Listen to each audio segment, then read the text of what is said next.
I think there's a long way from, having the dream of building unimaginable wealth to also having, a lot of people just want the aspiration. According to Kevin, I'm besmirching the American dream. The aspiration to not have to struggle every day. I mean, exactly. and to have a job or have a career or have a business that allows them to live a life where they're not living paycheck to paycheck, living under constant anxiety. And so I agree with Kevin. The American dream is believing that you live in a country where if you achieve the status that you want to achieve so that you're not struggling or that you are filthy rich, that some politician is not going to come along and try to take it away from you and tell you you're the enemy. That's her program. If you made it, if you worked hard and you have talent, she says you're corrupt and you're the enemy. And that's why I think Kevin's right. It's not going to fly. Boy. So we got to talk about the Democrat Party once again, because their derangement just seems to be never ending. They've chosen to be the party of unhinged Trump derangement, as they're now calling for President Trump to be impeached. Okay, even though they know that they do not have the leverage or the numbers in Congress or the public support to impeach the president, but the radicals, the lunatics of the party, are calling for that. Why are there no calls for impeachment? This is unacceptable. I will not live in an authoritative country, and neither will any of these people. You can do more. I like you, and I will vote for you if you are brave and you do what we need. We need him impeached. We need him removed. There is no doubt that this president's conduct has already exceeded any prior standard for impeachment by the United States House of Representatives. I agree with you. But as I said at the beginning, I also have no choice but to be candid with you about the situation that we face and the tools that are at our disposal. As strongly as I agree with you, ma'am. And I regret if this is an unwelcome response, but my job is to be honest with you. The only way to achieve what you want to achieve is to have a majority in the United States House of Representatives. I'm going to be completely real. So first off, if articles of impeachment were filed in the House right now, they would go nowhere. They wouldn't even get a hearing. There would be no conversation about it. There wouldn't be a hearing on it. There would not be a dialogue in a formal matter, in a formal way in the House. We have to fight hard, and we have to fight smart. I believe this president has violated the law and violated the Constitution. We have to convince the rest of this country, we have to convince more people in this country, not just that this president is doing a bad job, which we are doing, and we are doing successfully, but we have to convince people that him violating the law and the Constitution matters and requires urgent action. I doubt that the public is with us at this point on that issue yet. And so even if power was different in the House, even if power was different in the Senate, and you would need a massive supermajority, we would need more than 4 Republicans, more than a bare majority in the Senate to remove him from office through that constitutional process. The reality is that the public is with us because even as the most impeached man in American history, that didn't stop him. Yeah. So again, Democrats have essentially created a monster that is now off the leash, right? They can't control the monster, and the monster is eating the Democrat Party because the Democrats have convinced their constituents that President Trump should be impeached, that he is a fascist, and that history is repeating itself because President Trump is a reincarnation of Hitler. Okay, and we are in the midst of the Fourth Reich. Okay, that is what these people are convinced of. Okay, and because of that, they're demanding that Democrats impeach the president.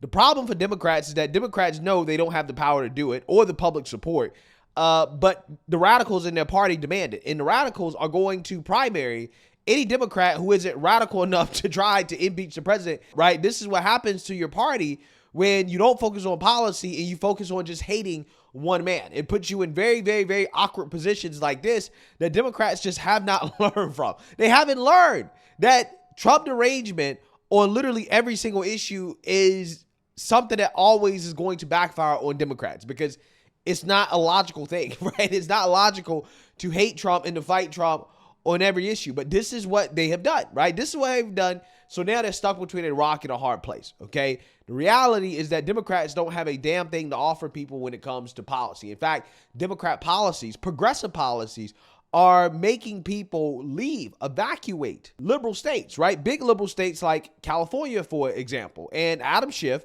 who is a Democrat from California, extremely Trump deranged, probably one of the most Trump deranged politicians, is going to get a reality check on Bill Maher's show about Democrat policies in the current state of California and why the Democrat Party is so terrible right now. Because for whatever reason, they're deciding to double and to triple down on the exact same things that lost them the 2024 election. So without further ado, let's get into this.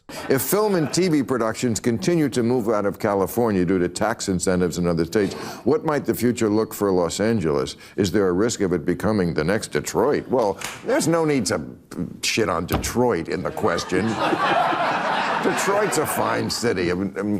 Detroit. Well, I mean, the central part of that question is that California, I'm sorry to say this, a beautiful state, has become Exhibit A in progressive misgovernance. And if you're going to tax industries straight out of the country, if you're going to continue to lose, 100,000, 200,000 people every year who have to leave here because it's unaffordable, because housing is unaffordable, you're going to create an example of what Americans don't want from the left.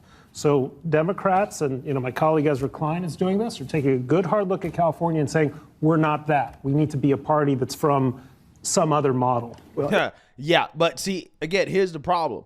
It's too late. That is a Democrat Party. I mean, their last nominee was from California. And right now, when you look at the top three contenders for the Democrat nomination, coming up in 2028, you have AOC, Kamala Harris, and Bernie. Three socialists, right? Three socialists are at the top of the Democrat Party power rankings, okay? So that tells you that at least the Democrat Party base, they want the Democrat Party to be socialist, right? They want the Democrat Party to be more progressive, to be more like California, right? There is no saving this party when the voters are clearly saying that, yeah, we want lunatics to lead the party. Okay, so again, this is why the Democrats at this point, James Carville might be right. They may have to split, right? They may have to actually split. And then if they win, right, they may have to have some type of coalition government, right? Because at this point, they're basically going to become two different parties, right? If Democrats actually really decide that, hey, you know what, we can't get on board with the far left, we have to at least try to appeal to sane people. If they're a group of Democrats that decide they want to do that, then again, that's going to be a big issue, right? That is going to tear the party apart because the progressives are really trying to take over the party. They want this country to be like California. I don't disagree that we've got to do a lot to improve governance in California, but I don't agree with the diagnosis of why the film industry is leaving. They're leaving because they're getting richer incentives in other states and in other countries, and we haven't kept pace with that. So if you want to film in the United Kingdom, you're going to get a tremendous tax break, and our motion picture industry has left the country. If you want to film in New York or Georgia, there are generous tax incentives. If we want to keep the industry here, we're going to have to compete with tax incentives. California has started to do that, but on a federal level, I think the United States is also going to have to offer incentives to keep this industry here and to compete around the world. It didn't used to be necessary, but they're successfully wooing away this prize economic and cultural driver of the United States. So I have a deep personal interest, both because I represent this area for a long time in the House, and I love this industry. I love going out to the movies. I love watching great TV like your program. But yeah, so basically what Adam Schiff is saying is that he no longer wants to tax the rich, right? Because he's saying he wants to decrease taxes on the rich, the Hollywood weirdos, right? The Hollywood rich, because he wants them to stay in California because California's taxes being so high, they're driving out people who actually care about keeping their money, right? I mean, people are realizing that, hey, California is nice, especially if you're rich, but you can get probably 85, 90% of what you can get in California in Texas or Florida. And you're going to pay a lot less money, right? You're going to pay a lot less money and you're not going to have to deal with the downsides of the progressive policies that basically allow criminals to run these liberal cities. Okay, so ultimately, people are deciding they're going to move out, right? They're leaving California. And Adam Schiff has decided, hey, you know what? It's a good idea to lower taxes on the rich, the Hollyweird rich, right? See how Democrats do? And one of the reasons why they want to protect Hollyweird is because Hollyweird is a microphone for their propaganda, right? The Hollyweird weirdos, all of them located in an extremely progressive city, an extremely progressive state. Yeah, it's like groupthink, right? So if they start filming in other places, other parts of the country, conservative parts of the country, like Georgia, then that might change, right? In regards to the type of propaganda that is being put out there by Hollywood. I mean, we're already seeing corporate America start to put out more conservative-leaning messages just due to the fact that Trump won the election, right? We've seen corporate America do a 180 on these social issues, and that is driving Democrats crazy because, again, some of their major institutions aren't pushing their propaganda anymore, right? So if that happens with Hollyweird, then that's a big problem, right? Which is why Adam Schiff, again, wants to lower taxes on the rich. He doesn't want to tax the Hollyweird liberals in order to keep Hollyweird in California. But I think it's more that we're being outbid. But why should it just be for Hollywood? It should be for normal people. It should be for any kind of entrepreneur, not just celebrities that whose pictures and whose faces you know. I mean, that's the problem. It shouldn't just simply be a favored industry. Oh, we can't lose our movie stars. Every year, California loses people because they are being driven away by a high-tax, high-regulation state where public services don't reach the standards that they should. That should be a signal that we shouldn't have one favored industry or another. We should have a favored state. California should be competitive. Wow. Wow. He's basically calling out Adam Schiff on what clearly is favoritism towards the liberal elites, right? And these are the same people running around talking about how they're fighting against the oligarchs, right? But yet you have Adam Schiff basically admitting that, yeah, we want to give tax breaks to these Hollyweird elites, right? To the oligarchs, right? You remember George Clooney when he spoke about Joe Biden? When he spoke about Joe Biden, Biden was done, right? So again, the oligarchs spoke, right, of the Democrat Party and got rid of Joe Biden. Here you have Adam Schiff going against everything the Democrats claim they believe in, right? They believe in higher taxes for the rich, right? You're supposed to tax the rich and to give to the poor, right? Now all of a sudden they're like, no. We're going to keep taxing everybody else. And we're going to do tax cuts for the rich, right? Again, the liberal rich, the liberal elite in California, right? Because we don't want to lose them, right? We don't want them to go anywhere. Again, it's funny how that works. Absolutely hilarious. Again, these are the same people running around talking about how they're fighting the oligarchy, right? We're against the rich, tax the rich, right? But yet, again, look at what they do when it comes to doing favors for their friends. And that's what people got to understand about these progressives, okay? They love to make money. They just don't like to make money in an honest way. They like to make money by doing things like running nonprofits and running for office, not being actual productive members of society, okay? Not producing anything, okay, of value.